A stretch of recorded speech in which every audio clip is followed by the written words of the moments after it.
Bien. Usted ha manifestado que más o menos el tiempo de vida útil de una central hidroeléctrica es de 75 años. ¿Por qué los contratos de suministro tienen un plazo de 15 años? ¿Por qué se estableció este plazo en las bases si, de acuerdo a lo vertido por su persona, más o menos un tiempo de vida son de 75 años? Creo la pregunta me permite aclarar un concepto.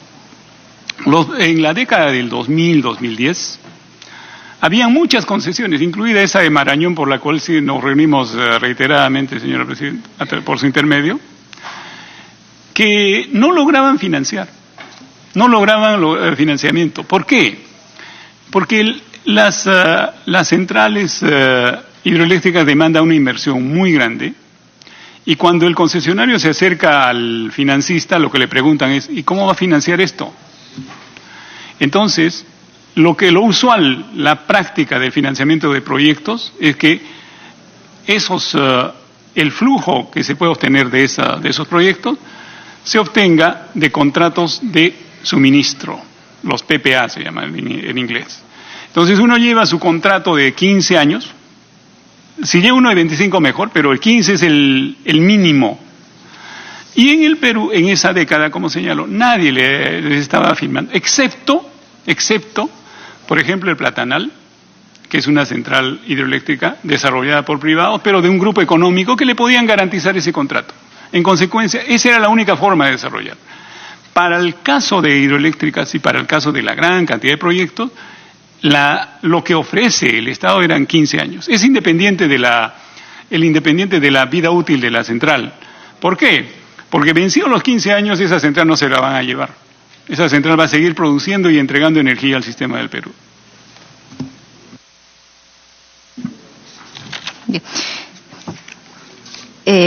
Lo que usted ha manifestado realmente es importante en el sentido que dice que el Perú tendría garantizado al menos la electricidad. Entonces lo que está fallando son en los gobernantes de turno, que hasta la fecha no se ha podido cumplir quizás con electrificar todo el Perú. Si bien es cierto, usted dice tenemos más de 60.000 megawatts y solamente estaríamos requiriendo 6.500, entonces tenemos de sobra y podríamos entender que sí se puede exportar. Pero lo grave y lo triste es que entonces no tenemos una política realmente energético para poder cubrir estas brechas que muchos de los pueblos aún viven en la oscuridad, ¿no? Y seguramente quedarán por años todavía en la oscuridad porque no vemos el interés en los gobiernos de turno de poder brindar ese servicio. Siendo así, ¿nos puede decir qué beneficios daba el Estado para promover este proceso de inversión entre las empresas privadas? Los mismos que le da a todas las concesiones que promueve el Estado.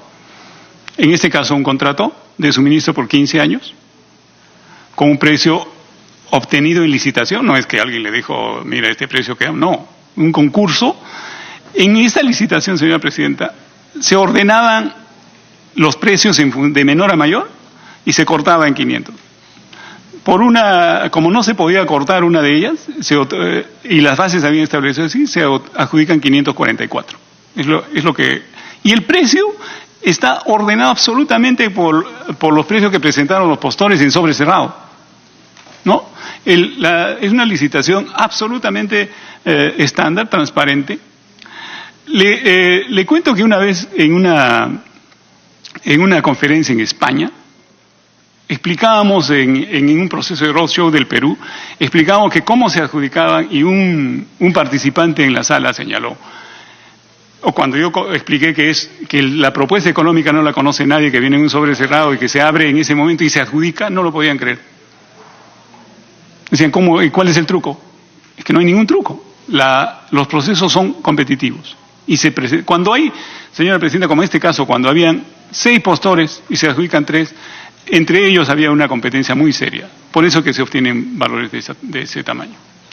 Hay algo, señora Presidenta, que creo que aprovecho también la pregunta para elaborar. En el año 2010, en mayo, el Ministerio de Energía y Minas, después de haber trabajado una serie de consultas, elabora un proyecto de política energética nacional del Perú 2010-2040. Ese instrumento fue consultado en el Acuerdo Nacional, en el Colegio de Ingenieros del Perú, en diversos foros, y se aprueba. ¿Qué dice la política energética nacional respecto al acceso? Acceso universal de suministro energético. Ese es el objetivo de política número 3. Entonces, en el año 2010, el acceso a la energía para todos los peruanos era un elemento central de la política. Ese está aprobado por un decreto supremo, entiendo que es vigente, y en las condiciones actuales no hay ninguna justificación para que esto no se haya cumplido ya. Sí, pues han pasado 10 años y se ha quedado paralizado en lo que concierne a la electricidad a nivel nacional. Estoy segura, lo que ocurre con mi región también seguramente ocurre en otras regiones, en la cual muchos peruanos aún siguen postrados en la oscuridad, ¿no? ¿Nos podría decir cuál sería la participación del Estado en el financiamiento de este proceso de inversión pública-privada que lo han llevado? El Estado peruano no ha comprometido ningún cofinanciamiento, como ocurre en los otros casos que usted está investigando. En este caso, una concesión autosostenible, vale decir que tiene que financiarse con la venta de la energía. ¿Y cuáles eran esas seguridades que daba el Estado peruano? En el año 1992 se aprueban los decretos legislativos 757 y el 762, que eran dos instrumentos absolutamente críticos para desarrollar y atraer inversiones.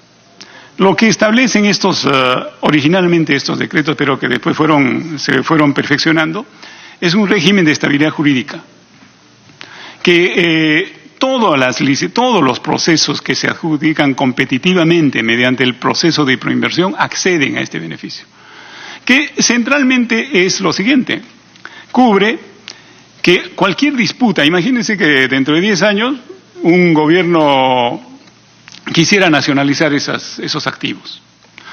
Lo que le garantiza al inversionista es que ese reclamo, por una actitud arbitraria, pueda llevarse a arbitraje internacional, ¿no? Y establece esos mecanismos. Entonces, hay algunas otras garantías también, pero sobre todo es garantizarle un régimen tributario y jurídico que es el que rige en el momento de la licitación y que sea aplicado absolutamente en todos los procesos de promoción de inversión privada.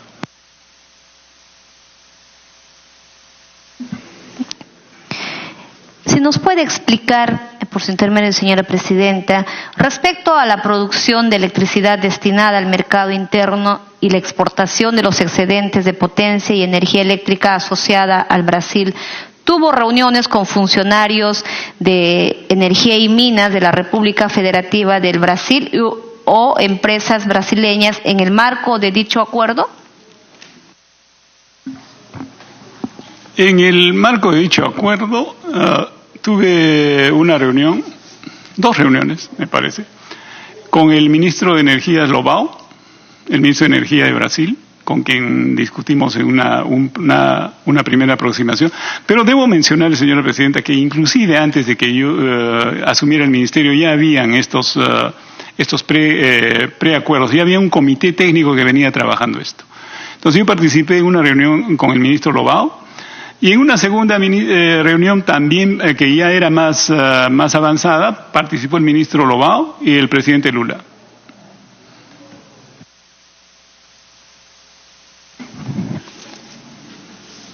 ¿Y nos podría decir, aparte del ministro y del presidente Lula, se reunió con algunos ejecutivos de la empresa Odebrecht? ¿Por el tema de exportación? por el tema de este acuerdo? No. Y por algunos otros temas, si no sea por este acuerdo bilateral, sino por cualquier otros temas o por el mismo proyecto de la hidroeléctrica de Chagua, ¿habría tenido alguna reunión con los directivos de la empresa Odebrecht? Antes de, como podrá usted imaginarse, antes de venir acá, revisé la página web del Ministerio de Energía y Minas, donde se publicaban todas las reuniones a las que yo participaba, y encontré que hay alrededor de 9 reuniones que tengo con directivos, a veces conjuntos, entre Petrobras y Odebrecht. ¿Y nos podría manifestar de manera quizás que usted considera pertinente explicar a esta comisión de qué trataban en esos temas? Usted notó el interés seguramente en participar en estos proyectos de energía eléctrica. ¿Qué nos puede decir referente a las visitas que habría tenido al Ministerio de Energía y Minas los directivos de la empresa Odebrecht? ¿Y quiénes, si nos puede mencionar personas? Respecto a energía hidroeléctrica, me parece, por los asistentes, nunca tuve ninguna reunión a este tema. El interés que tenía que tenía Petrobras particularmente y el Estado peruano era desarrollar el gasoducto andino del sur. En el caso del gasoducto andino del sur, cuando yo asumo el ministerio, había una empresa que había sido adjudicataria de un contrato de concesión para construir el gasoducto andino del sur. Una empresa bastante pequeña, del tipo de desarrollo, como señalé anteriormente, que había estimado que el gasoducto debía costar 1.300 y había puesto una garantía de 63 millones de dólares. Ese era, digamos, el contrato. Entonces, las reservas para ese proyecto no venían del lote 88 ni del lote 56, sino venían más bien del lote 57 que operaba Petrobras. Esa era la relación. Entonces había un interés de las dos empresas de desarrollar no solamente cómo monetizar el gas natural que tenía en el lote 57 y el gasoducto andino del sur era el que le permitía obtener la vía de salida que le permitiera desarrollar esa industria. La propuesta de ellos era básicamente el desarrollar un proyecto de petroquímica, porque una de las empresas asociadas de Petrobras tenía esa expertise. En consecuencia, las reuniones giraban sobre el proceso en el cual Odebrecht estaba en el proceso de adquirir la empresa que tenía la concesión del gasoducto andino del sur y tenían inquietudes respecto a cómo iba a conducirse este proceso. Bien. O sea, las reuniones que han tenido estos directivos eran respecto al gasoducto surperuano. Andino del sur. Andino del sur. Sí, y en estas visitas también estuvo el señor José Dirceo. No. Las personas de las cuales tengo recuerdo es el gerente de Petrobras, el director de Petrobras, el señor Barata, y el gerente de Petrobras. Pedro, no me acuerdo bien. ¿Y la señora Zaida Sison? Nunca la visitó. Volviendo a la pregunta anterior, cuando yo le pregunté cuál era la participación del Estado peruano en el financiamiento de este proyecto, usted ha señalado que no hubo ningún aporte en esta inversión de este proyecto. Sin embargo, ¿nos podría usted decir que si no fue con un dinero como en otras obras públicas, sí hace el desembolso el Estado peruano, pero sí dio el aval a través del fideicomiso en el Scotiabank, ¿es así?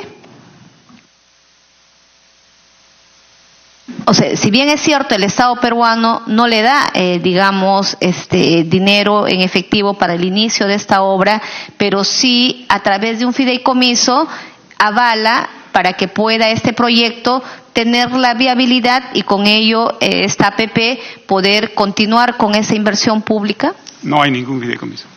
No ha habido. En el que el Estado participe. O sea, no ha... hasta donde yo supe, esta inversión se financió con un préstamo del Banco Interamericano de Desarrollo por $150 millones. Se publicitó muchísimo esto. Y el financiamiento venía del BANDES, del Banco Nacional de Desarrollo de Brasil. Porque según se informaba que este proyecto de la hidroeléctrica de Chagua no era viable justamente por la inversión, y por ello lo que se dijo en ese momento era que el gobierno habría avalado a través de un fideicomiso con el Scotiabank. Si usted dice, por eso era la pregunta, para que pueda quedar claro de esa manera. No conozco el caso, me parece que no existía.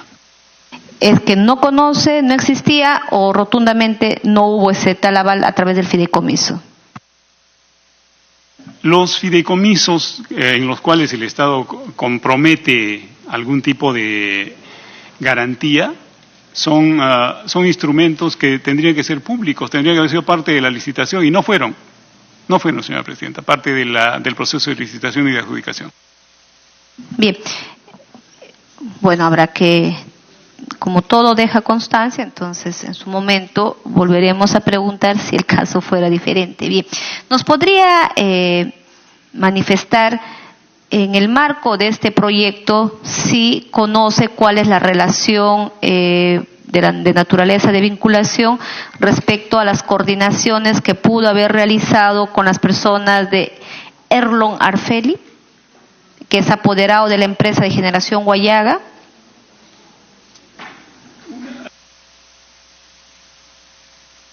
Hacia el 2009, en la que participa con algún otro funcionario más, pero me parece que es la única vez que lo recibo en mi despacho.